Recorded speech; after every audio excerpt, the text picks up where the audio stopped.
ሲገለው ለምሳሌ ይሄን ሰውዬ እዚህ ጭንቅላቱ ጋር ከመምታት እግሩን መምታት ይችል ነበር። በህግ ምክንያት ፍትሁን ያላረጋገጥሽበት የሚያሳዝንሽ ከዛ እሷ ምክንያት አሸነፈ። አዲስ ጠበቃ ነች። እሱ ብቻ እንዳይመስልህ። ቆይ ከዚህ ማን ሄደ?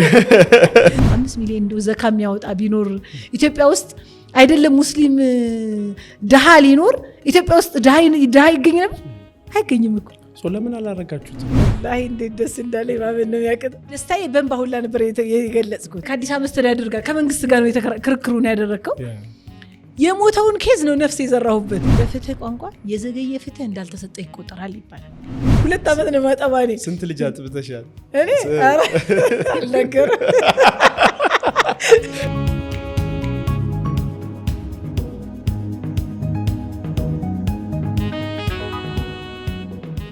ጠበቃ አዲስ ወደ ቢልኮር ፖድካስት እንኳን ደህና መጣሽ። ዳግም ስለተገናኘን ከሴሚናርም ከሌሎችም ፕሮግራሞች በኋላ በጣም ደስ ብሎኛል። እንኳን ደህና መጣሽ። እንኳን ደህና ቆያችሁኝ። እኔም ቢልኮር ደጋግሜ መላለሴ በጣም ደስ ብሎኛል። ቤተኛ ሆነሻል። ኦልሞስት ሴሚናርም ላይ ትሬኒንጎቻችንም ላይ ኮቺንግም ላይ ሁሉም ላይ አለሽ እና ቴንኪዩ ቤተሰብ ስለሆንሽ። ጠበቃ አዲስን ማያቅ ሰው አሁን ብዙ ያለ አይመስለኝም። ግን ማወቅ ሲባል አንዳንድ ጊዜ ጠበቃ የሆነ መብት ተከራካሪ የሆነ ፓርቲሽን ሊያውቅ ይችላል እና አንዳንድ ማንነቶችሽን ግን ላያውቅ ይችላል እና እኔ ከማስተዋወቅሽ እስኪ ጠበቃ አዲስን አስተዋውቂያት ማን እንደሆነች ባጭሩ። ባይዘዌ ከሙያ አንጻር ብቻ ሳይሆን ከሙያ አንጻር ከስራ አንጻርም እንደው በቃ ሌላ ሰው ይግለጻት ቢባል እንዴት ይገልጻታል የሚለውን ነገር ብታስተዋውቂያት። አዎ እንደሱ ይሻላል እንጂ ሁልጊዜ ራስህን እኔ እንዲህ ነኝ ምናምን ብለህ ከምታስተዋውቅ ሌላ ሰው አሁን አንድ ጓደኛዬ ያለኝን ልንገር እሱ ስለሚሻል ማለት ነው። እኔ እንዲህ ነኝ ብዬ ከማስተዋውቅ እስኪ አሁን እኔን አዲስን ግለጻት ብትባል ምን ብለህ ነው የምትገልጻት ስለው አንቺ አለኝ በህግ የበላይነት የምታምን አለኝ መሞከር የምትፈልግ ፕራክቲካል የሆነች ሲለኝ ነገሮችን ወደ ተግባር መቀየር አይዲያ ምናምን ብዙ አይዲያው ከገባኝ አውቶማቲካሊ ወደ መሬት መውሰድ ነው የሚቀለኝ ማለት ነው። እና እንደውም ታላቅ ወንድሜ ያለ እሱ ጂኦሎጂስት ነው ግን በጣም የሀሳብ ሰው ነው እና የሆነ ነገር ይነግረኝና አንቺ እኮ በቃ ጀምረሽዋል አሁን ሀሳቡ ሳያልቅ አንቺ ስራው ላይ ገብተሻል። እኔ በቃ እንደዛ አይነት ከገባሽ ኮሜንትም ቢሆን አሁን ሰው ለምሳሌ ይሄ ልክ አይደለም ምናምን ካለኝ እሺ እንዴት ነው ልክ የሚሆነው የሚለውን ያንን ሀሳብ ወስዶ ወደ ማስተካከያው ወደ መሬት ለማውረድ ነው የሚወርደውና መሞከርስ ያለው መሞከር ያለው ደግሞ በጣም ተስፈኛ ነኝ። አይ ቲንክ ጥብቅናውም ላይ የሚታይ ምናምን ይመስለኛል ፕራክቲካል ይመስለኛል እሱ ተስፈኛ ነኝ ማለት። ለምሳሌ እኔ እንደውም አንዳንዴ ቀልድባቸዋለሁ ጠበቆችን በሁለት ከፍላቸዋለሁ፣ ተስፋ ያላቸውና ተስፋ የሌላቸው። ምን ማለት ነው? ተስፋ የሌለው ጠበቃ አለ? አይ ኖ ተስፋ የሌለው ማለት ምንድን ነው? ለምሳሌ ሰዎች ሊያማክሩህ የሚመጡት የሆነ ነገር ስለቸገራቸው አንተን በሙያህ ረገድ እንድትረዳቸው የሆነ ተስፋ እንድታሳያቸው ምናምን ነው እና ብዙ ጊዜ ልክ መጥተው እንዲህ አይነት ኬዝ ነበረኝ ተወስኖብኝ እንዲሆኜ ምናምን ይሉሃል። አይ ብዙዎቹ ያዩትን ይሄ ወጣ ምናምን ብለው በቃ እንደውም የበለጠ ተስፋ አስቆርጠው የሆነ ነገር ፈልገው መጥተው አንተ የተሻለ አንተ እኮ ባለሙያ በመሆንህ የተወሰነ ሰፖርት እንድታደርጋቸው ነው ማለት። ሰፖርት የምታደርጋቸው ትክክል ባልሆነ መንገድ አይደለም፣ ትክክል በሆነ መንገድ። ለምሳሌ አሁን ተስፈኝነት ምን ፕራክቲካሊ በኬዝ ልግለጽልህ ግልጽ እንዲሆን በተለይ ለአድማጮቹ ማለት ነው። አንድ ኬዝ መጣና ኬዙ የኮንዶሚኒየም ቤት ኬዝ ነው። እጣው የወጣው በ13ኛው ዙር የሚባል በ2011 ዓ.ም የወጣ እጣ ነው። ይህንን የተመዘገቡት ሰውዬ በ2008 ዓ.ም ሞተዋል። ከዛ በ2009 ምናምን እንዲህ ወራሽነታቸውን አረጋግጠው ምናምን እንትን ያሉ ናቸው። መጨረሻ ላይ ታስታውስ ከሆነ ከኮሮና ከምናምን በኋላ የመጀመሪያው ዙር መጀመሪያ የተመዘገቡት አልቆ ሌላ ነው ምዝገባ እንጂ የለም ተባለ። ያን ጊዜ ሰዎች እንዴ እኛ እኮ አባታችን ተመዝግቧል እንዴት አልወጣልን ብለው ሊጠይቁ ይሄዳሉ። ሊጠይቁ ሲሄዱ ከ2 ዓመት በፊት ጣወጥቶ ያለፋቸው መሆኑ ምናምን ተነገራቸው ማለት ነው። ወጥቶላቸው ደርሷቸው ምናምን ወጥቶላቸው ያለፋቸው መሆኑን ግን እንደማያስተናግዷቸው ይነግሯቸዋል። ከዛ የሆነ ጠበቃ ጋር ሄደው ፕሮፐርሊ ማልተከራከር ክርክሩን አልመሩትም በአግባቡ። ኤኒዌይስ ተሸነፉና መጨረሻ ላይ ይግባኝ ላይ ነው መጣው ልጁ ማለት ነውና ቁርአን ነው የሚያቀራው ልጁ። በጣም ያሳዝናል። የምስኪን ቤተሰብ ነው።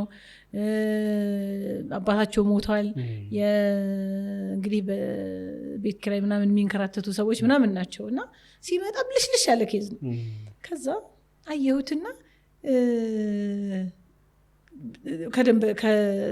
ከጠበቆች ጋር አወራሁበት።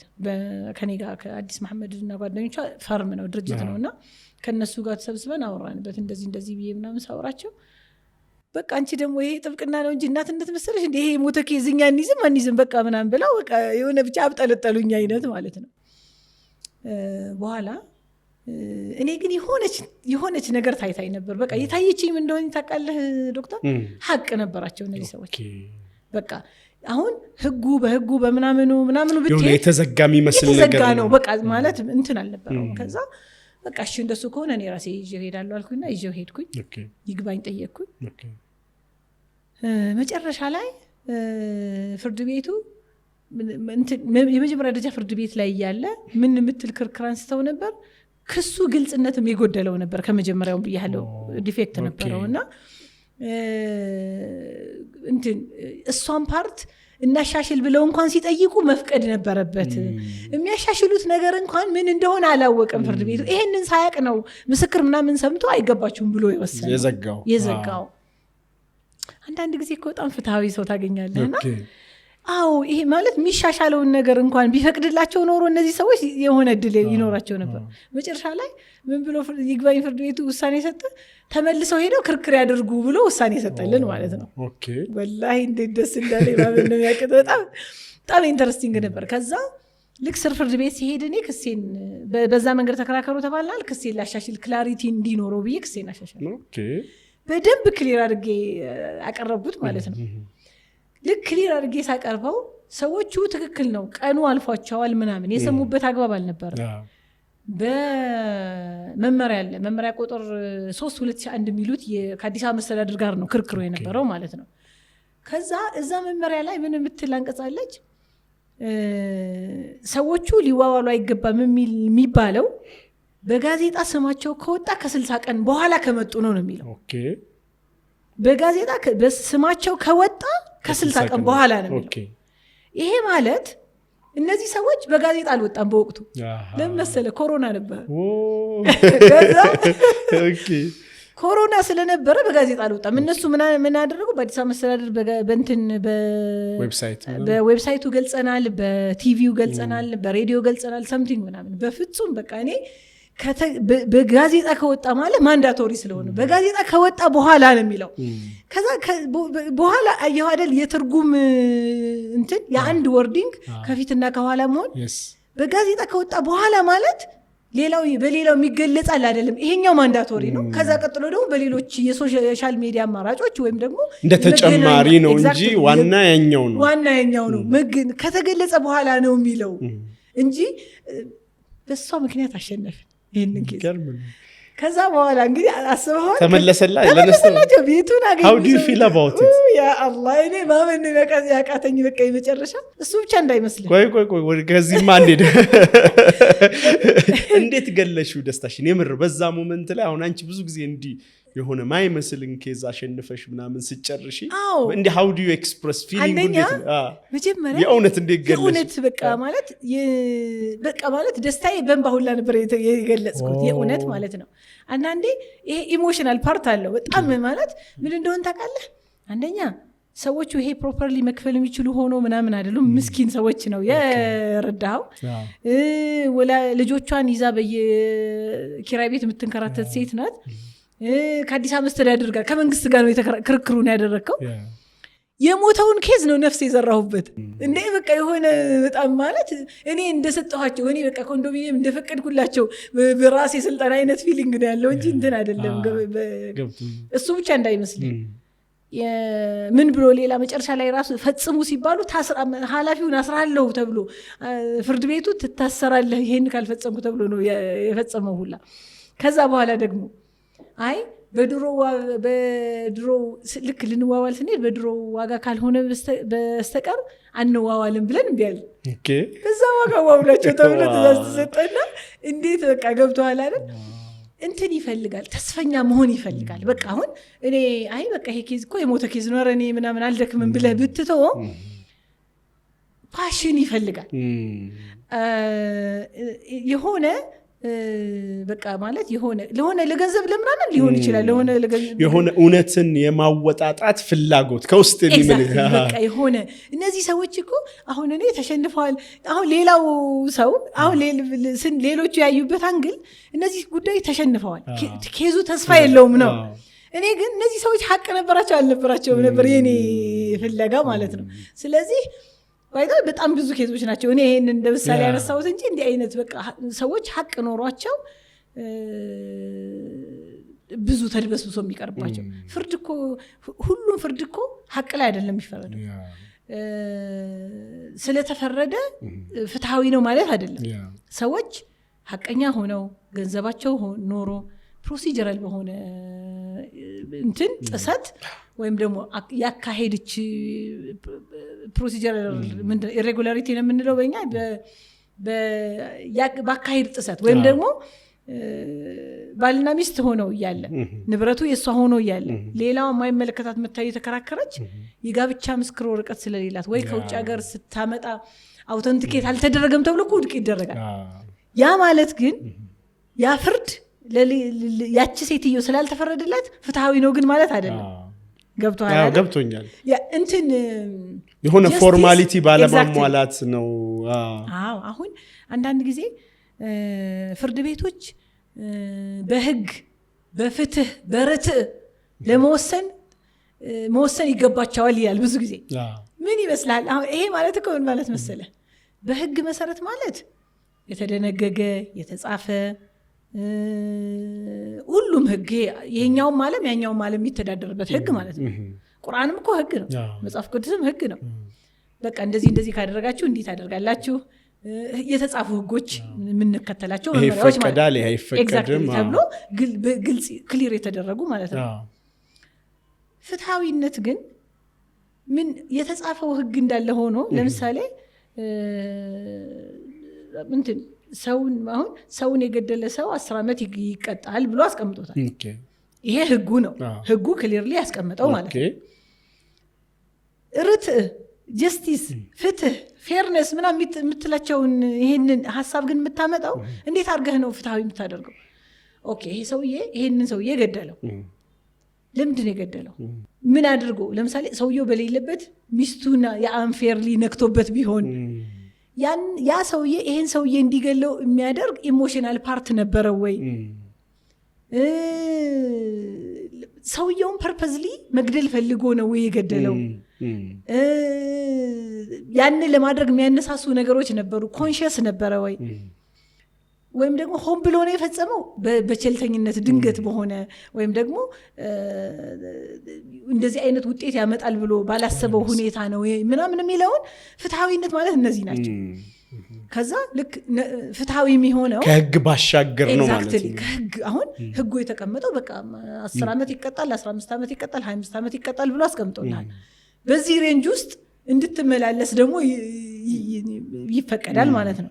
የሚፈቀድበት አግባብ ፍትሃዊ እንድትሆን ነው። ወደ መሬት ወደ ፋክት ወደ ስታወርደው አይ ሲገለው ለምሳሌ ይሄን ሰውዬ እዚህ ጭንቅላቱ ጋር ከመምታት እግሩን መምታት ይችል ነበር። አይ እሱ እኮ የያዘው ዱላ ነው፣ እሱ ግን ሽጉጥ አውጥቶ ከሚመታው ተመጣጣኝ በሆነ በዱላ ሊመታው ይችል ነበር። አይ ኢሞሽናል የሚያደርግ ሁኔታ አልነበረም ብለህ ግምት ውስጥ ሚዛን ውስጥ የምታስገባቸው የምትቀንስባቸው እኮ ምክንያቶች ይሄ ፍትሃዊ ለመሆን ጀስት ለመሆን ወይም ደግሞ ወደ ልክ ወደሆነ መለኪያ ለማምጣት እንደዛ አይነት ማለት ጀስቲስ በዚህ መንገድ ነው እኔ የኔ መለኪያ ማለት ነው እኔ አንደርስታንድ ማድረገው በዛ መንገድ ነው ጀስቲስ ሶ አሁን ቅድም አንዳንድ ጊዜ ህጎች ጀስቲስ ላያሰፍኑ ይችላሉ ማለት ነው አዎ ህግ አለ ግን ፍትህን ላያመጣ ይችላል ኤግዛክትሊ በጣም ብዙ ኬዞች አሉ በጣም እርግጠኛ ሆነሽበት ፍትሁ እንዲህ ነበረ ግን ደግሞ ፎርማሊቲውን ባለማሟላቱ ወይም በህግ ምክንያት ፍትሁን ያላረጋገጥሽበት የሚያሳዝንሽ ኬዝ አለ በጣም ሚቆጭሽ ኬዝ እርግጠኛ ነሽ ግን በቃ እጅ አጥሮሽ ወይም ማስረጃ አጥሮሽ ወይ ሆነ አንድ እስኪ ያጫውት ለምሳሌ አንድ ሁለት ኬዞች አሁን ስትለኝ ትዝ ብለውኛል አንደኛው ምን ሆነ ባልና ሚስት ሳውዲ ነው ያሉት ሁለት ልጆች ወልደዋል ልጆቻቸውን ወሎ ልከው ምናምን ወላጆቻቸው ላይ ያሳደጉ ነው ቤት እየገዙ ባልየው ቤት ሊገዛ ይመጣና እሱም ቤት እየፈለገ ያለ እንግዲህ ከሆነች ሴት ጋር ይተዋወቃል ኤኒዌይስ ቤቱን ይገዛል ኒካ አድርጎ ይሄዳል ኒካ አድርጎ ማለት ከአዲስ ከተዋወቃት ጋር ጋብቻ ፈጽሞ ማለት ነው ሁለተኛ ሚስት ከዛ እሱን አድርጎ ይሄድና ምንድነው ቤቱ የገዛው ባዶ እንዳይሆን ነው ቤት ሊገዛ የመጣው ደግሞ ቤቱን ከገዛ በኋላ ነው ያገባት እንትን የሚለው ፓርት እሱ ነው የሚያሳዝነው ፓርት ማለት የጥሩ ፓርት እሱ ነው እንደ ህግ አሁን እንደ መከራከሪያ ጥሩ ፓርት እሱ ነው ከዛ ቤቱን ገዛ አስተካከለ ምናምን ያስቆፈረ የሆነ ሰርቪስ ነገር ለማሰራት ምናምን አስጀምሮ ብቻ እቺን ልጅ እዛው አካባቢ ያገኛታል ኒካ አድርጎ ከ2 ወር ከምናምን በኋላ ተመለሰ ወደዛ ከ3 ወር በኋላ ቤቱን እያሰራ ምናምን ስለነበረ ለዛች ያቺኛው ምንም የምታውቀው ነገር የለም ተመልሶ መጣ አልተግባቡም ከአዲሷ ጋር ማለት ነው ኦልሞስት እንዲ 5 ወር ምናምን አካባቢ ቆይታ ነው የሚኖራቸው በቃ ተለያዩ ማለት ነው ከዛ ክስ ትመሰርትበታለች ክስ መሰርታበት በቃ የጋራ ገንዘቤ ነው ምናምን ብላ ማለት ነው ክስ መስረታ ክርክር እንዳደረገም እንዳገባም ያቺኛዋን አልነገራትም ኦኬ ያቺኛዋን እሱ የደበቀ እሱ የሚያሳዝነው አሁን ያቺኛዋ ልጆቿን ለማሳደግ አረብ ሀገር እየሰራች ነው ልጆቿ ገጠር ልካ እያሳደገች ነው በዛ ላይ ቤት ሰርቼ ይገባለሁኝ ነገ ዛሬ ብላ እየለፋች ያለችው ነው ፋይናሊ ይወሰንበታል እሱ ላይ ባልና ሚስት ናቸውና በምን ምክንያት ስህተት ፈጠሩ መሰለ ጉዳዩ መጀመሪያ እኛ ጋር አልመጣም ኦኬ ፋይናሊ ሌላ ጊዜ ነው የመጣውና መጨረሻ እንዴት እንደመጣ እነግርሃለሁ ከዛ አሁን አግብቼ ነበር ብሎ ቢነግራት እዛ ሌላ ብጥብጥ ሊነሳ ሆነ ስለዚህ እቺኛዋ ክስ መስረታበት ክርክር ሲያደርግ እቺኛዋ ምን ብላ ክርክሩ ላይ አስረዳች ቤት ቆፍሮ ምናምን እያሰራ ነው ያገባት ልክ ቤቱን ገዛው ሰርቪሱ ላይ መፍረስ ያለበት ቦታ ነበር አፍርሶ እየሰራ ነው እቺ ልጅ ያገኛል ከገዛው 1 ወር ወይ 2 ወር በኋላ ነው ያገባት ከዛ በኋላ እሱን እያሰራ 2 ወር አካባቢ ቆይቶ ሄደ ከ2 ወር በኋላ ምናምን ተመልሶ መጣ በዚህ ይሄ እየተሰራ እቺ ሴትዮ ነበረች ከዛ ይሄንን ቆም ያሰራሁት እኔ ነኝ የሚል ምስክርነት አስመስክራ ነው እቺ ሴትዮ የተሸነፈው ይሄ ሰውዬ ማለት ነው በኋላ ሲሸነፍ ነው ፋይናሊ የመጣው ኦኬ ፋይናሊ የመጣው ሲሸነፍ ነው ማድረግ የምንችለው የነበረው እቺኛዋ ሴትዮ ውሳኔ ኦሬዲ ተወስኗል የተወሰነው መብቴን ይጎዳል ብላ እንድትከራከር ማድረግ ነበር የመጀመሪያው ሚስት አወቀች እንዴ በኋላማ በቃ ቤቱ ሊወሰድ ነው ኦኬ ፋይናሊ ሊወሰድባት ሲሆን ምንም አማራጭ ስለሌላት ማለት ነው ከዛ ልክ ያን ጊዜ ራሱ የተወሰነ ሂደት አስኪደውት እንደው ዝም ብሎ ሸክ ሲያድርበት ምናምን እንዴት እንደሆነ አላውቅም መጣኛ ጋር እኛ ጋር ሲመጣ ማስረጃ ምናምን አቅርበዋል ማለት ባልና ሚስት መሆናቸውን ከሳውዲ ምናምን አምጥተው ኒካ ያደረጉበት ምናምን አያይዘዋል እሱ ሰነድ አውተንቲኬት አልተደረገም ተብሎ ውድቅ ተደረገ በጣም በሚያሳዝን ሁኔታ ያቺ ሴትዮ ንብረቷ እንድታጣ ተደረገች ማለት ነው። በህጋዊነት ማረጋገጫ አልተሰጠው። በህጋዊነት ኦፊሻሊ ፕሮሰሱን ጠብቆ ያልመጣ ምናምን ነው ተብሎ አይሆንም አሉ። ሰበር ድረስ ምናምን ተሄዶ ሰበር ድረስ እኛ አይ ቲንክ ከይግባኝ ከምናምን ሰበር በኋላ ነበረ። ሰበር ደግሞ ማስረጃ አይመረምርም። ማስረጃው ይሄን እንዲሆን አይሆን ምናምን ብሎ ምስክር ምናምን አይሰማም። ሰው በዛ ምክንያት ውድቅ ተደርጎባት ንብረቷን እንትን ያደረገችበትና ፋይናሊ በቃ እኔ እንትን ያልኩት ምንድን ነበረ እንደ ሶሉሽን ይወሰድ ነው ማለት ነው። ግን ይሄ ሲኬት ሁሌ ያሳዝነኛል። አንፌርሊ ሴትየዋ ተጠቃሚ ሆና የሄደችበት ሁኔታ ምናምን ነበር እና ሰዎች ይሄ አሁን ፍትሃዊ ነው ማለት አይደለም። እቺ ሴትዮ የአረብ ሀገር ተቀጥራ ልጆቿ በናፍቆት እየተንገበገበች ማጥባት እንኳን ፕሮፐርሊ ሳትችል ያፈራችውን ንብረት ሌላ ሴት እንድትወስድባት መጀመሪያ ነግሯት ቢሆን እኮ ጣልቃ ምናምን ብትገባ ብዙ ነገር ሚስላት ታደርጉላይ ትችል ነበር። አንዳንድ ጊዜ በወቅቱ ባለመነገሩ ምክንያት ጊዜው በማለፉ ምክንያት ሰነዶች ባለመሟላቸው ምክንያት ብዙ እንትኖች እና ይሄ ኬዝ ሁሌ ያሳዝነኛል። ፋይናሊ በቃ እናንተ እንግዲህ የሀገራችሁን ሽማግሌ ሰብስቡና ተደራድራችሁ የሆነ ነገር ሰጥታችሁ ቤታችሁን አትርፉ ምናምን አልኳቸው። ኤኒዌይስ በዛ መንገድ ተደራድረው ሴትዮዋ የሆነ ነገር ሰጥተው ንብረታቸውን አተረፉ ማለት። እንደዛ አይነት የሚያሳዝን ኬዝ ገጥሞኛል። ሌሎችም አሉ። ኤኒዌይስ መነሻችን አዲስ ማነች ከሚል ነው እንግዲህ አልፈሬድ ነውና ኢንተረስቲንግ። አዲስ ጠበቃ ነች። yes በቃ ሌላ ነገር ጠበቃ ነች። እሱ ላይ ምንም አትደራደር። በሙያ ረገድ ምንም ጠበቃ ነች። በቃ ብዙ ነገር ነች እኮ እንደ አዲስ። ምን እስኪ ሌላ ምንድን ነች አዲስ? ከጠበቃ ጠበቃ ነች፣ የሰብአዊ መብት ዲፌንደር ነች። ኦኬ ሀሳቧን በደንብ መግለጽ የምትችል ሴት ነች። ኦኬ ጥሩ እናት ነች። ማጥባት በጣም የምትወድ እናት ማለት ነው። የምርሽ ነው? 2 ዓመት ነው ማጠባ። እኔ ስንት ልጅ አጥብተሻል? እኔ አልነገርም። ምን ነው አይ ለመጨመር ሀሳብ አለኛውን እንደው ሰው ቆጥሮ እንዳያስቆምብሽ ነው። አይ ለምን ደስማ እንደውም ጠበቆች እኮ ይቀልዱብኛል። አዲስ ከጠፋች ወልዳ ነው ይላሉ። የሆነ አካባቢ ካጡኝ አንቺ እኮ ስታረግሽ ወይስ ልጅ ምትጠፊ አይደል ምናምን ይሉኛል። የሚገርም ነው። ስራዎችሽ ሌላ ከጥብቅና ውጭ የምትሰሪያቸው ስራዎች አሉ ማለት ለምሳሌ ከድርጅቶች ጋር ምናምን እሰራለሁ። ያው የትምህርት ዝግጅቴም የማስተርስ የመጀመሪያ ዲግሪ በህግ ነው። ሁለተኛ ዲግሪ ደግሞ ኢንቨስትመንት እና ኮመርሻል ላይ ስለሆነ ኦርጋናይዜሽን ትልልቅ ተቋማት ጋር ምናምን እሰራለሁ። ድርጅቶች አደራጃለሁ እንዲቀጥሉ ብዙ ነገር። እኔ የራሴን እኮ ልክ እነሱን ያደራጀው እኔ ለካ ግለሰብ ነበርኩ። አሁን ስደነግጥ ለካ እኔ ድርጅት አይደለሁም እንዴ? ወደ ድርጅት ወደ ድርጅት ራሴን ራሱ ወደ ማደራጀት መጥቻለሁ። አሁን ቅድም ያልከው ለዛ ነው። አሁን ከዚህ በፊት አዲስ ነበርኩኝ። ድርጅት ስትሆን እኮ ብዙ ነገር ነው ዶክተር፣ ያለው በጣም ሰፊ ነው ማለት ቀላል አይደለም። ግለሰብ ስትሆን እስከሆነ ጊዜ ትቀጥላለህ፣ ከዛ ቀልጠህ ታልቃለህ። በቃ የሚቀጥል ኮንቲኒቲ የሚኖረው ነገር ያለው ነገር አይኖረው። ድርጅት ስትሆን ግን በጣም ብዙ ነው። እንደውም እኔ ይሄ ፓርት በደንብ መታየት እንደኛ እንደ ማህበረሰብ በደንብ ማየት ያለብን ፓርት ነው ብዬ አስባለሁ። ከድርጅት ጋር በተያያዘ ያለን ምልከታ ማለት ነው። አጠቃላይ አንደኛው እንትኑ የለንም፣ ኤክስፒሪየንሱ ምናምኑ ልምዱ የለንም።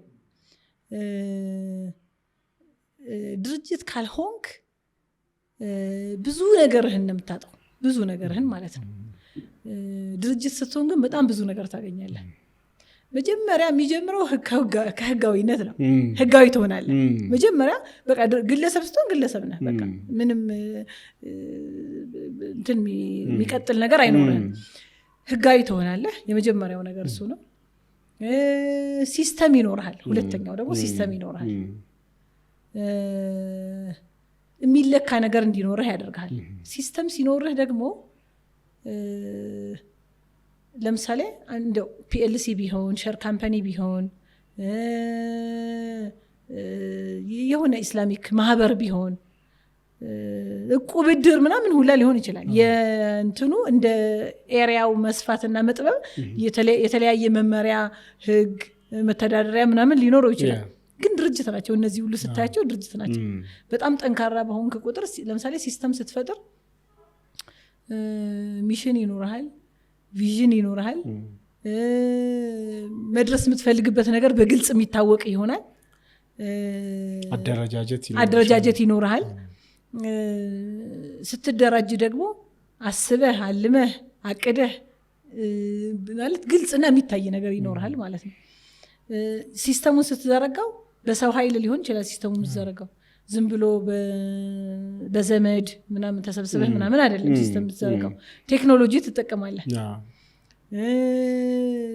እንደው አሁን አሉ የምንላቸውን ተቋማት እንኳን ብንጠቅስ ለምሳሌ አሁን ባንኮች ምናምን አሉ አሁን የመጡ። በተለይ አሁን ሂጅራ እኔ አደራጅም ስለነበርኩኝ ያውቀዋለሁ። አንዱ ሙያሽ እሱ ቦርድም ነኝ። ሂጅራ ቦርድም ነኝ፣ አደራጅም ነበርኩኝ፣ ፕሮሞተርም ነበርኩኝ። አንድ ጥያቄ እዚሁ ጋር አዲስ ግን ማደራጀት በጣም ተወጃለሽ ልበል?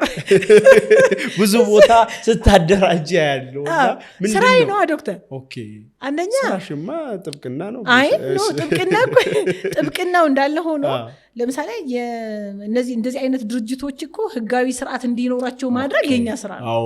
አንደኛ የትምህርት ዝግጅቴም እሱ ነው። እዚህም እዛም ቦርድ ላይ ምናምን የምታየኝም በዛ ምክንያት ነው። ኦኬ ሁለተኛ እኔ በመኖሬ ቫልዩ አዳረጋለሁ። ምን አይነት ቫልዩ? ኦኬ ማለት ቫልዩ ወሰለ ለምሳሌ አሁን ተቋሞቻችን ሲስተም መዘርጋት ምናምን ያልኩህን እመጣልሃለሁ። የሂጅራን ልውሰድልህ። አሁን ሂጅራ ብሔራዊ ባንክ ነው የሚቆጣጠረው። ብሔራዊ ባንክ ስለሚቆጣጠረው ሲኦ ስትቀጥር ዝም ብሎ የሆነ ዘመድ ምናምን ተመቅጠር ምናምን አትችልም። የሆነ ባለሙያ የሆነ ቫይስ ምናምን ስታመጣ ቫይስ የምትቀጥረው በዚህ ምክንያት ነው። ቦርድ የምታመጣው የህግ ባለሙያ የሆነ አይቲ ባለሙያ የሆነ የፋይናንስ ባለሙያ የሆነ ተቋሙን የሚያግዝ ማምጣት አለብህ ብሎ በህግ ተቀምጧል። እኔ ስመጣ ዝም ብሎ ያለ ፐርፐዝ ምናምን አይደለም የምትመጣው። እዛ በመኖርህ አድ የምታደርገው ቫልዩ አለ ተብሎ ነው የምትመጣው። ተቋሙ ጥሩ ተቋም ሆኖ እንዲቀጥል ሊያስፈልጉት የሚችሉ የሙያ ስብጥሮችና ብቃቶች መረጋገጥ አለባቸው። ያንን ደግሞ የሚቆጣጠር አካል አለ። ዶክመንት ተልኮ ይገመገማል። ዶክመንት ተልኮ ፕሮፐርሊ ተገምግሞ ምናምን ነው የምታደርገው። ሰው ምን ይኖርሃል? ሲስተም ኖረህ ማለት ነው። ሰው የምትቀጥርበት ሲስተም ይኖራል።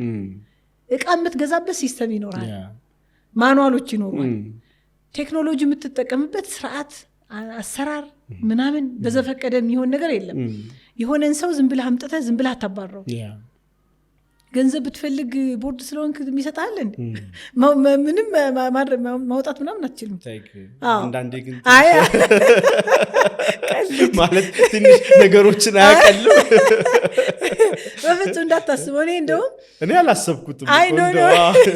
አይደለም ሲስተም ነው የሚጠቅመው የእውነት በቃ እንትን ኖሮት እንዲቀጥል የሚያደርግ ማለት ነው። ግን ብዙ ጊዜ ሰዎች በተቋም ያላቸው እምነት ምን ያህል ነው የሚለውን ዳውት አደርጋለሁ አንዳንዴ። ምክንያቱም ማን አለህ የምታውቀው ይባላል አይደል? ከቦርዶቹ ማን አለ፣ ከእንትን ማን አለ፣ ብዙ ተቋም ላይ ያ ይባላል። በኢትዮጵያ በአፍሪካን ኮንቴክስት በኢትዮጵያ ምንም ጥያቄ የለም አለ። እስቲል አለ እኮ አለ አይደለ? አለ የለም ማለት አይደለም። ነገር ግን እኔ አሁን እንደው አዲስ ሂጅራ ቦርድ ነሽ እንደዚህ ብድር እፈልጋለሁ ሲለኝ በደስታ ነው የምለው። ሂጅራ ለዚህ ማህበረሰብ ሊያበድር ምናምን ይሄንን ፋሲሊቴት ሊያደርግ የመጣ ተቋም ስለሆነ ግን እኔ አዲስን ስለሚያውቃት የተለየ ከህጋዊነት ውጭ ግን አያስተናግድም። ኦኬ ለምሳሌ ኮላተራል ማስያዝ ካለበት ኮላተራል ያስይዛል። የሚገዙለት መኪና ከሆነ በደንብ ጀስቲፋይ እየተደረገ ሂጅራ አካውንት መክፈት አለበት። 6 ወር መቆየት ካለበት 6 ወር የሚያንቀሳቅሰው መጠን ምናምን ሊሚት ካለ ኤግዛክትሊ እሱን አይተው አዋጭነቱን አይተው ጥናቱ ቀርቦ ምናምን ነው እንጂ ግን አሁን አይዲያሊ አሁን የምትይው ነው። ግን ቅድም እንዳልሽው ልምምድ ካለመኖር የተነሳ ረጅም የተቋም ግንባታ ላይ ካለማለፋችን የተነሳ እንደ ሀገርም ችግር የለም ወይ? አሁን በምትይው መልኩ በጣም ፕሮፌሽናል በሆነ ወይ ነው ነገሮች እየሄዱ ያሉት ተቋማችን ላይ እኔ የምታያቸው ብዙ የመንግስት ተቋማት ብትሄድ እንትኖች ማለት ትልልቅ ተቋማት ምናምን አሁን እኮ አንዱ የተቋም ግንባታ ምናምን ይሄ የዲሞክራሲ ልምምድ ምናምን የሚባለው እኮ ተቋማት ሞሮፍ ግለሰባዊ የሆኑ እኮ ነው። ኦኬ የህግ የበላይነት አይደለም። ቅድም ህጋዊነት ብያለሁ፣ የህግ የበላይነት አልደራደርም ብያለሁ። የህግ ሲሆን የበላይ የሰዎች የበላይነት ይቆማል። ሳሙኤል ህግ ማለት የፈጠርከው አሁን ቅድም እኮ የግዢ ማኗል አሁን እቃ ዝም ብሎ በዘፈቀደ ምናምን አይገዛም። የሆነ ሲስተም ክሬት ታደርግለታለህ፣ ሰው የሚቀጠርበት ሲስተም፣ ሌሎችን ነገሮች የምታስኬድበት ቴክኖሎጂ። ዝም ብሎ በዘፈቀደ የሚደረግ ነገር አይኖርም። እነሱ ኮንቲኒቲ ሲኖራቸው ነው ተቋም በደንብ ቀጣይነት ረጅም ዓመታትን እንትን የሚለው። እኔ ለምሳሌ አሁን ተቋም በተለይ የኛ ልምምድ ማለት ነው እንደ ሀገርም እንደ ግለሰብም ነው እንደኛ ማህበረሰብ ደግሞ ነው ስታወራ የምታወራው። የኛ ማህበረሰብማ ጨርሶ እኮ ልምምዱ የለም ዶክተር። ልምምዱ የለም የምልበት ምክንያት ምንድነው መሰለ? ብዙ ሰው መርካቶ አለ፣ ብዙ ሰው ነጋዴ ነው። በጣም በተናጠል ነው የሚሰራው። ኦኬ በተናጠል ብቻ ሳይሆን ተቋም እንስራ ብለው ደግሞ ይመጣሉ። ተቋም እንስራ ብለው ሲመጡ እኛ ጋር አይደለም የሚመጡት። የህግ ሙያ ያላቸው ፕሮፌሽናል የሆኑ አሰራሩን ዶክመንቴሽኑን ምናምን ጠብቀው የሚሰሩላቸው ጋር አይደለም የሚሄዱት። ሳምዌር ውልና ማስረጃ የሆኑ የሚጽፉ ጸሐፊዎች ጋር የሚሄዱት። ስሙ ተቀይሮ ኮፒ ፔስት ተደርጎ ምናምን ነው የሚሰጣቸው። እነዚህ ሰዎች ዶክሜንቴሽናቸው ችግር እንዳለው የሚያውቁት እኛ ጋር ለክርክር ሲመጡ ነው። ኦኬ መጀመሪያ ኤግዛክትሊ መጀመሪያ ነው እኛ ጋር መምጣት ያለባቸው መጀመሪያ ነው። ባይ ዘ ወይ የዶክመንቴሽን ምናምን እኮ ሁሉም ጋር እኮ ነው። ሁሉም ጋር ማለት ለምሳሌ አሁን በድርጅት ስለገለጽ ነው ይሄንን እንጂ የባልና ሚስት ጉዳይ እኮ እንደዚህ በትዳርም ሁሉም እኮ ተቋም ነው። የተቋሙ ስፋትና ጥበት ነው የሚለያየው። ትዳር ቤተሰብ ነው የሚገነባው፣ ይሄኛው ደግሞ ንግድ ነው ወይ ቢዝነስ ነው የሚያመጣው፣ ወይ ደግሞ ሰው ነው የምትገነባው። አላማው ነው የሚለያየው እንጂ የምትገነባው እኮ ተቋም ነው። ተቋሙን ስትገነባ መጀመሪያ የምትጻጻፈው ውል ነው የሚቀድመው ማለት ነው። በየትኛው መንገድ ደግሞ ተጻጻፉ የተባለው ዶክመንቴሽን ሌጋሊቲ ያለው እኮ ሌላ ስም አይደለም ያለው። በቃ ይሄው ተጻጻፉ። አንድ ጉዳይ ስትጀምሩ ፈክቱቡሁ ኤግዛክት አዎ ጻፉ ነው። ይሄ እኮ በቃ ለኛ የተጻፈ እኮ ነበር እንዴ። ምንም ነገር ስታደርግ ግን በጨርሶ ደግሞ ምንም ነገር የሌለው ደግሞ እዚህ ማህበረሰብ ውስጥ ነው። ለምን እንደሆነ አላውቅም። እንግዲህ ምን ዋጋ አስከፈለ ብለሽ ታስቢያለሽ? ወይም እያስከፈለ ይገኛል? ይሄ ስርዓት ያለው ተቋማዊ የሆነ ሙያዊ የሆነ አይደለ በጣም ከጅምሩ ተስተካክሎ የመሄድ ልምምድ ባለመኖሩ ምክንያት ሙሉ እያደረግን ነው። እንደ ሀገርም እንደ ግለሰብም በተለይ ከንግድ ተቋምም ደግሞ ኤግዛክትሊ እንደ ድርጅት ምን ሉዝ እያደረግን ነው ብለሽ ታስቢያለሽ? ካንቺ ኤክስፒሪየንስ እንዳይኖረን አደረገን፣ ልምድ እንዳይኖረን አደረገን።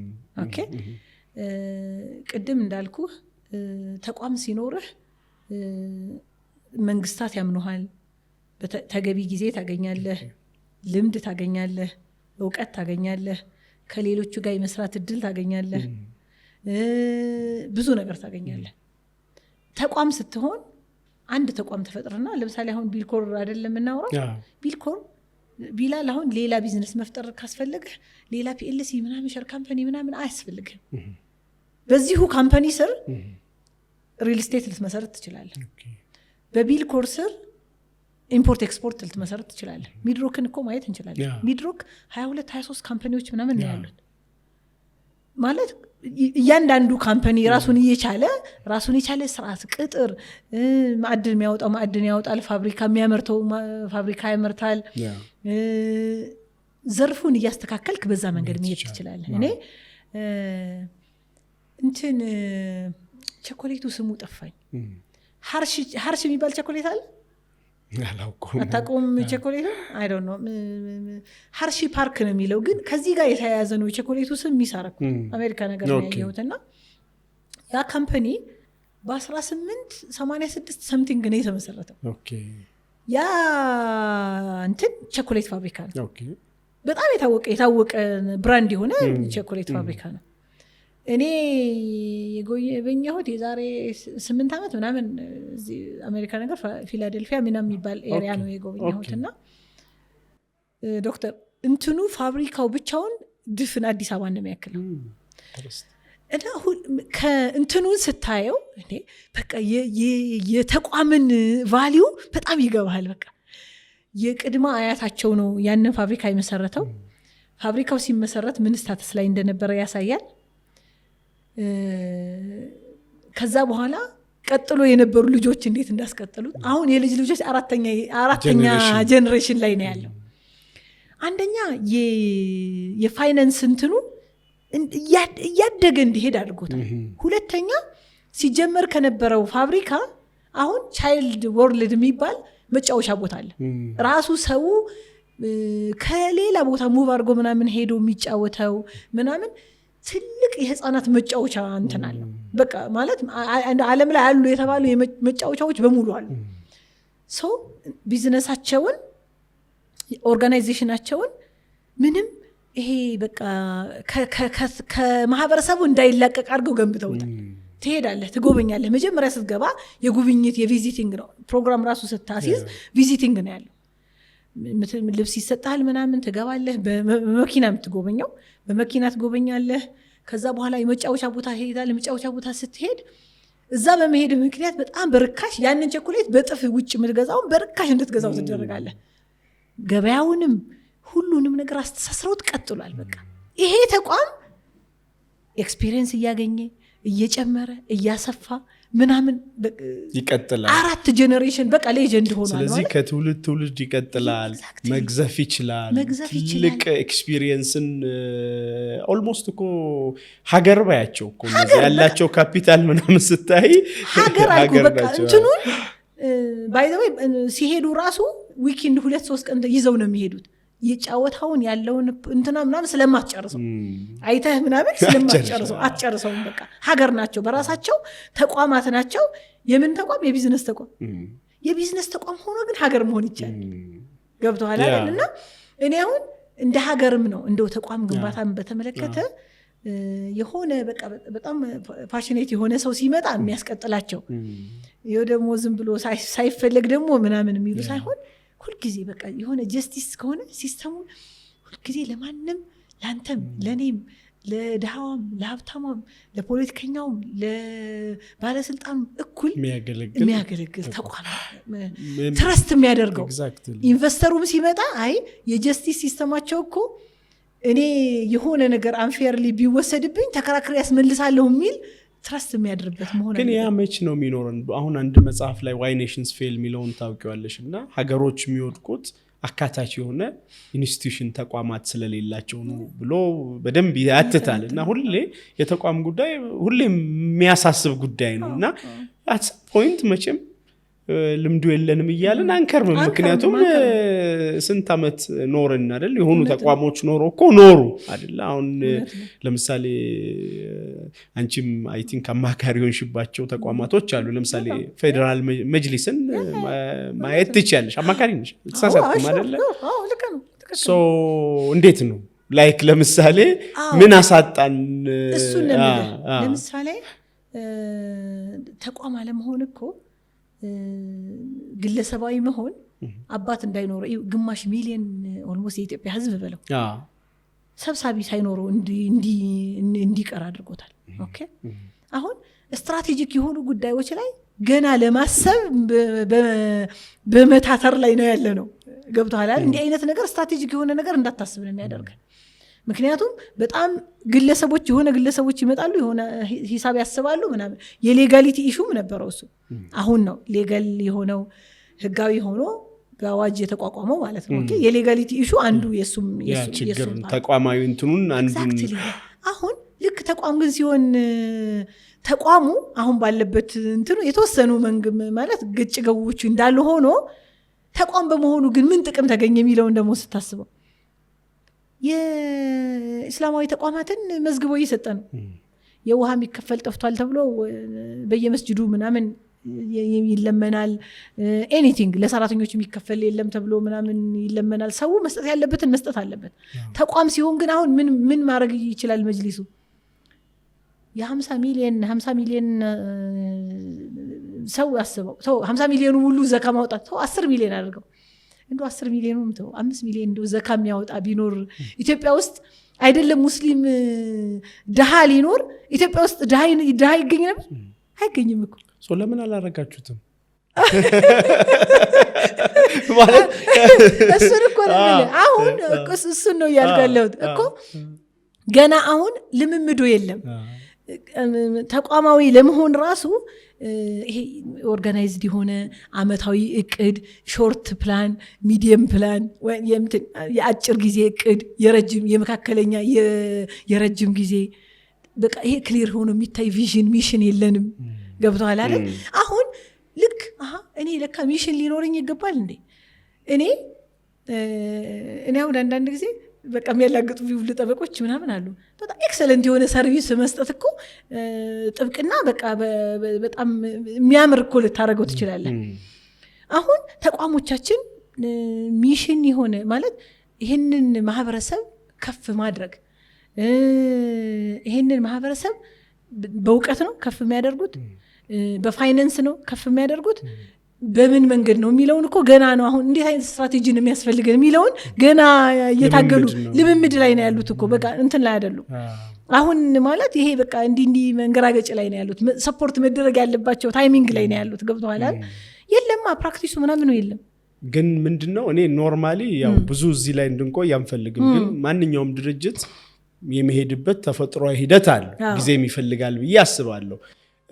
ነገር ግን ደግሞ መፍጠንም ያስፈልጋል ብዬ አስባለሁ። ማለት እንግዲህ አመታት ያልፋሉ እና ሁሌም ራስሽን እንደ አዲስ ወይም ሁሌም አዲስ መቁጠር የለብህም። ምክንያቱም መስጠትም የለብህም። አሁን እንግዲህ በፍትህ ቋንቋ ምን ይባላል ዶክተር? እሺ ቀጥ አልችልሽም እንኳን ጨርሰውና ግድ የለም በፍትህ ሁሌም መዘግየት የለባቸውም ማለት በፍትህ ቋንቋ የዘገየ ፍትህ እንዳልተሰጠ ይቆጠራል ይባላል። ይሄ ማለት አንተ ፍትህ ማግኘት ያለብህ በጣም በአጭር ጊዜ ሆኖ ሁሉ ነገር ዶኩመንት የተሟላ ምስክርህ የተሟላ ኤቭሪቲንግ ሆኖ 10 ዓመት ፈጅቶ ብትወስደው እንደወሰድከው ይቆጠራል ማለት ተወሰነልህ መጨረሻ ላይ እኮ ወሰድከው እና ራሱ የህግ መርሁ የዘገየ ፍትህ እንዳልተሰጠ ይቆጠራል የሚለው በቃ ብዙ ነገርህን፣ ጊዜህን፣ ገንዘብህን፣ ሞራልህን ምን ኤቭሪቲንግ ካጣ በኋላ ምናምን ስለሚሆን ማለት ነው።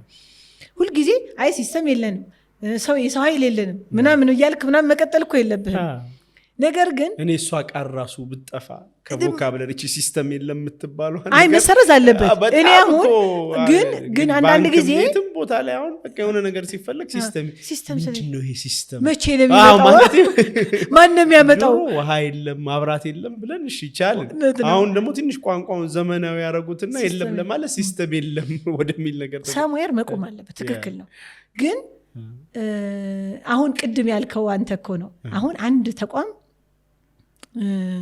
ለምሳሌ በእኛ ቋንቋ ማለት ነው አንድ ተቋም ለምሳሌ ፒኤልሲ ከሆነ ይደራጃል፣ ዶክመንቱ ይደራጃል፣ ተቋም ይወለዳል፣ ያድጋል፣ አላስፈላጊ ሲሆን ምናምን ይሞታል። ለምሳሌ ይሄንን ፕሮሰስ አሁን እኛ የሚሞት ተቋም አይደለም የምንመሰርተው። ኖርማሊ እንደው ዝም ብዬ ሂደቶችን ነው የነገርኩህ እንጂ የሚያድግ ተቋም ነው የሚያስፈልገው። ሶ ፕሮፐርሊ ዶክመንቴሽኑ ይሄዳል፣ በዚህ መካከል ሊወለዳል። ያንን የተወለደውን ልጅ ፕሮፐርሊ ማጥባት፣ ምግብ ፊድ መደረግ ባለበት ጊዜ ምግብ ፊድ ማድረግ። ምንም ምግብ ፊድ ሳታደርገው የሆኑ በቃ ትልልቅ ሸሆች ናቸው ብለህ ደረስ አምጥተህ ብታስቀምጥ ተቋም ይሆናል እንዴ? አይሆንም። ስትራቴጂ ምንድን ነው? ስትራቴጂ ምናምን የሚገባው አለ የማይገባው አለ። ሊገባቸውም እኮ አይገባም። የመጡበት ባክግራውንድ ራሱ ስታየው ሰው ማን ነው መምራት ያለበት መጅልስ እኮ እሱን ነው ኤግዛክትሊ እሱን ነው ማጥዋት ምናምን ስትይ ወላጅ ነው አይደል? ወላጅ ያንን የሚያደርገው ማን ነው? ወላጅ መሆን ያለበት መጅልስ ሁሉም የሚመለከተው ሁሉ ፕሮፌሽናሉ ለምሳሌ አላቸው ማለት የሁሉም ድርሻ አላቸው። ለምሳሌ አሁን አባት ሆኖ ልጁንም ቢሆን ስናሳድገው እኮ የአባት ሮል አለው፣ የእናት ደግሞ ሮል አለው። አባትየው ማጥባት አለበት ልትለው አትችልም። ለምሳሌ አባትየው ቦታውን ለፕሮፌሽናል ለሆኑት ክፍት ማድረግ ከሆነ ፕሮፌሽናል ለሆነው ክፍት ማድረግ አለበት። ፕሮፌሽናል ሰዎች መቀጠር አለባቸው። ስለ ኤችአር ምናምን ብታወራው ምንድነው የሚያወራው ምንድነው የሚፈላሰፈው ነው የሚልህ እንጂ አይገባው። ሶ ኤችአር ማለት ስራ አስኪያጅ መቅጠር፣ ጸሐፊ መቅጠር፣ ሰዎች የሚስተናገዱበትን ስርዓት መዘርጋት፣ እቃ የሚገዛበትን ስርዓት መዘርጋት፣ ሌሎችን ፋሲሊቴሽኖች የሚሰራ ሙያዊ የሆነ የህግ ባለሙያ ይፈልጋል። ዝም ብለህ ተነስተህ እንትን የምታደርገው አለ። ኤኒ ሙያው አስፈላጊ ነው ብለን የምናመጣቸውን ሰዎች እንዲያመጡ ማሳየት ያስፈልጋል። ኦኬ ከዛ በኋላ አይ አሳይታቸው አይሆንም ብለው እንዲመጣ ካልሆነ እሱ ሌላ አስተዝር የሚሆነው እሱ ትክክል አይሆንም። ግን አይ ይሄው እኔ መስራት የምችለው ይሄንን መደላድል መፍጠር ነው። ለምሳሌ እኔ የማውቀዋለሁ አንተ የምታውቀዋለህ። እኔ የምችለው አንተን ሰፖርት ላደርግህ ወይ ደግሞ ከኔ አድቫይስ ፈልገህ ብትመጣ አይ ድርጅትህ እንደዚህ ቢሆን እንዲህ አይነት አሰራር ቢኖረው እዚህም እዛም ደግሞ ፒኤልሲ ከምትመሰርት በዚሁ ይሄንን ብራንች እያወጣህ በዚህ መንገድ ቢሆን ብዬ አድቫይዝ አደርጋለሁ። በሙያዬ ስለሆነ ማለት ነው። ሙያ ያልሆነው ደግሞ አይ ሌላ ስትራቴጂክ ነገር ምናምን ሌላ ስትራቴጂ ባለሙያ ይፈልጋል። አይ እንዴት አድርጌ ነው የፋይናንስ ባለሙያዎች አሉ። የፋይናንስ ባለሙያዎችን ሄደህ ደግሞ ታማክራለህ። ስለዚህ አሁን በቂ እንደሱ ባለሙያዎች ኖሮ ነው ችግሮች የሚፈጠሩት ማለት ነው ወይስ የለም? አንደኛ የሉም። ቦታው የኛ ነው ብለው ማያምኑም ዶክተር። በጣም አንዳንድ ጊዜ የሆኑ ሰዎች እንደዚህ ብለህ ስታይ የሆኑ ቁጥር ሰዎች እዚህ ምናምን ሲባክኑ ምናምን ታያቸዋለህ። የኛ ነው ብሎ ያምኑም ነው ወይስ የናንተ አይደለም ይባላሉ ነው? የናንተ አይደለም አይ ኖ ሊባሉም ይችላሉ። ገብቶኛል። ለምሳሌ አንደኛ እኔ እንደውም እኔ ራሴን አንዳንድ ጊዜ የሆነ ቦታ በቃ ዛሬ ምንም አልናገርም ብዬ በኋላ ግን ራሴን መድረክ ላይ ያገኘዋለሁና እኔ ሁል ጊዜ የሆነ በቃ እኔ ኮንትሪቢዩት ማረጋው አለ ብዬ ካሰብ ፕሮአክቲቭሊ አክት አረጋለሁ። ሰዎች አይ እስኪ አሁን አንተ የሆነ በአንተ ሙያ የጎደለ ነገር እንዳለ እያወቅ እጅህን አጣጥፈህ መቀመጥ ልክ ነው ብለህ ታስባለህ? አይመስለኝም። ልክ አይደለም ማለት ልክ ነው ብዬ አላስብም። ምክንያቱም እኔ ስኖር ነው አሁን እኔ የማይበት አንግልና አሁን የሆነ ወሬ በዛም ብታወራ አሁን ፍትሐብሔር ነው ወንጀል ነው ይሄ ህጋዊ ነው አይደለም በቃ አውቶማቲካሊ ወደዛ ነው የሚወስደው እንትኑን ማለት ነው። አንተ የምታይበት አንግል ደግሞ የተለየ ነው። ተቋምም ሲፈጠር እንደዚህ ነው። አሁን እኮ ራሱ ህጎቻችን እየተሻሻሉ ነው። የንግድ ህጋችን ምናምን አሁን በጣም ተሻሽሏል። ብዙ ህጎች ማለት ነው። ከ1960 ጀምሮ እኮ ያለ የንግድ ህግ ነው ያለ። አሁን ፒኤልሲ ሆኗል። ፒኤልሲ ብቻ ሳይሆን ዋን ማን ፒኤልሲ ሁላ መጥቷል። አሁን ሶል ፒኤልሲ ማለት ነው። ያ ማለት ሲስተም እንዲኖረው አሁን አንተ ብቻህንም ሆነህ ብትቀጥል እኮ ግን ራሱ ህጋዊ ተቋም ሆኖ ከመንግስት ጋር ያለህ ግንኙነት ግልጽ እንዲሆን፣ ከግለሰቦች ጋር ያለህ ግንኙነት ግልጽ እንዲሆን፣ ከካምፓኒ ጋር ያለህ ግንኙነት ግልጽ እንዲሆን፣ ብትሰርቅ ለምን እንድትባል ቢሰርቁህ ለምን እንድትባል ማለት ነው። ለምሳሌ አንድ ካምፓኒ የሆነው ልንገርህ፣ የውሃ ካምፓኒ ነው፣ ትልቅ ካምፓኒ ነው። ክፍለ ሀገር ብዙ ውሃዎች ምናምን እንዲያከፋፍሉ ምናምን ይልካል። ከዛ ቅድም ሲስተም ሲኖርህ ምናምን ያደርኩ ማለት ነው። እሱም ከፈለክ በግለሰብም ተቋም በመጅሊስ ተቋምም በራስህም ተቋም በማንኛውም ማምጣት ትችላለህ። ከዛ ያ ሰውዬ ለምሳሌ 60 ሺህ ብር ያስገባና ሪሲቱን ከባንክ ልጆች ጋር ይመሳጠሩና 600 ሺህ ብር ተብሎ ኤዲት ይደረጋል። ከዛ በኋላ ሲላክላቸው ለፋይናንስ ክፍሎች የሚላክላቸው አካውንት ውስጥ የገባው 60 ሺህ ብር ነው። እንትኑ ደግሞ ሲገባ የተላከው 600 ሺህ ብር ነው። 1 ወር 2 ወር አልፈጀባቸውም። ይሄን አይደንቲፋይ ኢን ሚሊየንስ ነው እኮ እንትን የሚያደርጉት ማለት ነው። ይሄንን ማን ነው ይሄንን ሲስተሙ ያክሬት ያረከው? ሲስተሙን አልወደውም ብለኛል። ሲስተሙ አይሰራም ሲባል ነው ማጥቶ ሲስተም ተወዳለ በጣም። ከዛ ያንን ያመጣው ማን ይመስላል? ኦዲተር ነው ያመጣው። ያንን ኦዲተር ያመጣው እኮ አንተ የፈጠርከው ተቋም ላይ ቼክ ኤንድ ባላንስ አለው ማለት ጠያቂና ተጠያቂ አለ። ግልጽ ነው። ገና መጀመሪያ ተቋሙ ሲቋቋም ባለሙያ ጋር ሄደህ ነው የተሰራው። የቢላል ድርሻ ይሄ ነው፣ የአዲስ ድርሻ ይሄ ነው። አንተ የምታገኘው ትርፍ 50 ነው፣ እሷ የምታገኘው 20 ነው። ምንም ኢቭን በኋላ ለመጨቃጨቅ ማመቻ አይደለም። አሁን ግን ያሉን ተቋማትን ግን ብነግርህ ማለት ነው ጠቅላላ ቦርድ ከኤክስኪዩቲቭ አምጥተው የሚቀጥሩት ዘመድ ሰምቲንግ ልክ ተቋሙ ሲመሰረት ማለት እኔ ባይ ዘ ዌይ ዘመን መቀጠር አለበት፣ ልክ ነው። እሱም በጣም ፕሮፌሽናል ከሆነ ካልሆነ ግን እንደውም አንተን ስለሚያውቅህ ያንተን ደካማ ጎን ማጉላት ነው የሚቀናው እንጂ እንደውም ጥሩ ጎንህን እንትን አድርጎ ምናምን ብዙ ፌል የሚያደርጉ ካምፓኒዎች አሉ። እንደዚህ አይነት ኮንፍሊክት ኦፍ ኢንተረስት ይፈጠራል። ስለዚህ ብቃት ላይ መሰረት ያደረገ የድርጅቱን ራዕይ ሊያሻግር ሊደርስ የሚችል ሰው መሆን አለበት ነው። እሱ ሆኖ ዘመድ ከሆነ ደብል ጥሩ ነው፣ ምንም ችግር የለም። ግን ዘመድ ስትይ ያው የፋሚሊ ቢዝነስ ከሆነ ነው እንጂ በዘመድ አትቀጥሪም። የፋሚሊ ቢዝነስ ማለት ነው። ፋሚሊ ቢዝነስ ማለት ነው። ተቋማትን ሲመሰርቱ በቃ ኢንሻአላህ ወይ በቃ የሆነ ክፍተት ሲያዩ ነው ይሄ ነገር የለም አይደል እንመስረት በቃ ማሻአላህ ኢንሻአላህ ምናምን ይሄዳሉ፣ ይመሰርታሉ። ማን ምን ድርሻ አለው፣ ምን ኃላፊነት አለው፣ ስራ አስኪያጁ ምን መሆን አለበት ምናምን። በኋላ እኛ እኮ በጣም ይመጡና እኔ እኮ ማምነው ጓደኛዬ እኮ ነው አዲስ እንደዚህ ያደረገኝ ቼክ እንዲፈርም ሰጥተዋል፣ ንብረት እንዲሸጥ ምናምን። አሁን አንድ ካምፓኒ ማስታወሰው 3 ሆነው መሰረቱት።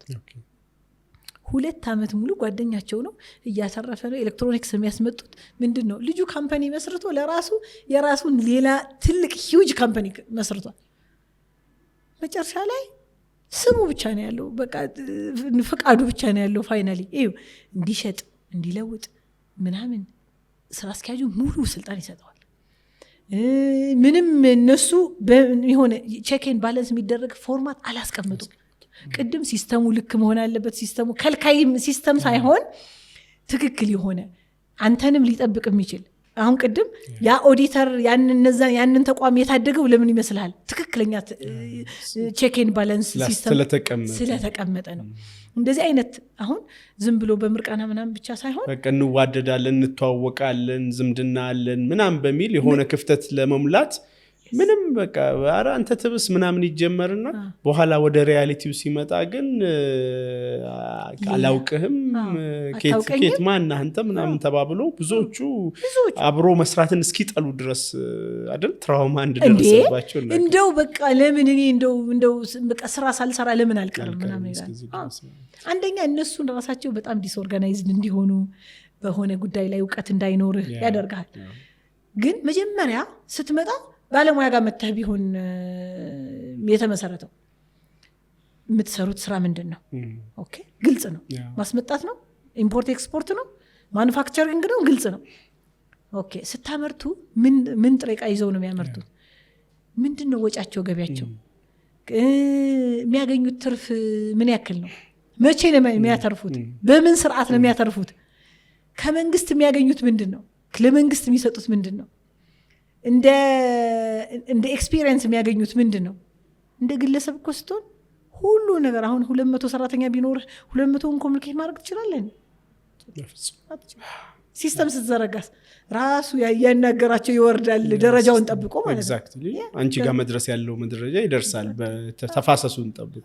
እስኪ እዚህ ላይ ደግሞ ብሬክ እናድርግና ተመልሰን ፓርቲቱን እንሰራለን።